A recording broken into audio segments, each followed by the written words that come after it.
Hajipur Lok Sabha seat से पशुपति कुमार पारस की दावेदारी बीच मझधार में फंसी दिख रही है। पारस लगातार दावा कर रहे हैं कि लड़ेंगे तो हाजीपुर से ही, लेकिन कोई भी उनके समर्थन में आने को तैयार नहीं। उल्टा अब विरोध ही होने लगा है। विरोध की आवाज सीधे बीजेपी की तरफ से उठी है।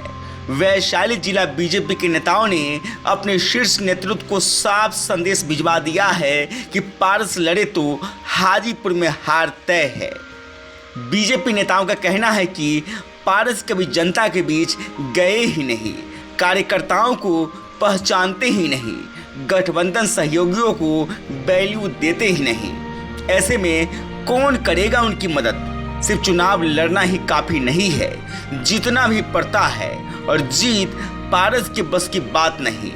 अभी तक पारस की उम्मीद सिर्फ बीजेपी ही थी। ऐसे में अगर बीजेपी ही विरोध में आ गई है तो पारस की उम्मीदों का तो पंख ही टूट सा गया है। ऐसे भी हाजीपुर सीट से चिराग ने जब से दावेदारी की है तभी से ही पारस के चेहरे पर शिकन देखने को मिल रही है। जब भी मीडिया के सामने वो आते हैं तो हाजीपुर सीट की ही रट लगाने लगते हैं। यहाँ तक कि एनडीए के प्रमुख घटक चिराग को लेकर अजीब तरह की बातें करने लगते हैं। ऐसा लगता है कि वो दबाव महसूस कर रहे हैं। उन्हें जैसे लग रहा हो कि चिराग उनकी सीट से उन्हें बेदखल करके ही मानेंगे। ऐसे भी हाल के दिनों में पारस और चिराग दोनों ने ही हाजीपुर में रैली की थी।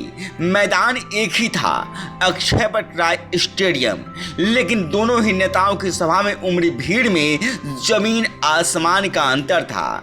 पारस की सभा में जहां अधिकांश कुर्सियां खाली रह गई थी, वहीं चिराग की सभा में ऐतिहासिक भीड़ उमड़ी थी। इतिहास में पहली बार पूरा अक्षयवट स्टेडियम खचाखच भर गया था। जानकार कहते हैं कि हाजीपुर का अक्षयवट स्टेडियम जेपी और लालू यादव भी नहीं भर सके थे। रामविलास पासवान भी वो करिश्मा नहीं कर सके जिसे चिराग ने कर दिया था। स्थानीय लोगों के मुताबिक इससे साबित होता है कि हाजीपुर में किसकी लोकप्रियता है, जनता किसे लाइक करती है, किसे अपना सांसद बनाना चाहती है।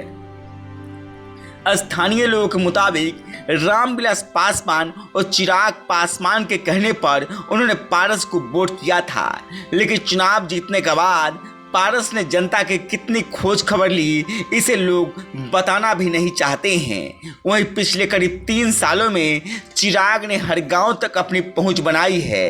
वो व्यक्तिगत तौर पर लोगों से जुड़े हैं। इससे चिराग के प्रति लोगों में एक चाह उत्पन्न हुई है। चिराग पासवान गठबंधन सहयोगियों को भी पूरा वैल्यू दे रहे हैं। ऐसे में बीजेपी नेताओं की पारस की खिलाफत करने से चिराग का रास्ता क्लियर होता दिख रहा है। वहीं पारस को अब नए सिरे से रणनीति तैयार करनी होगी, नहीं तो चुनाव लड़ने से पहले ही हाजीपुर से बेदखल हो जाएंगे। गांव तक बिहार की रिपोर्ट। हमारे चैनल को आपने सब्सक्राइब नहीं किया है तो सब्सक्राइब करें, साथ ही वीडियो को लाइक शेयर और कमेंट जरूर करें। धन्यवाद।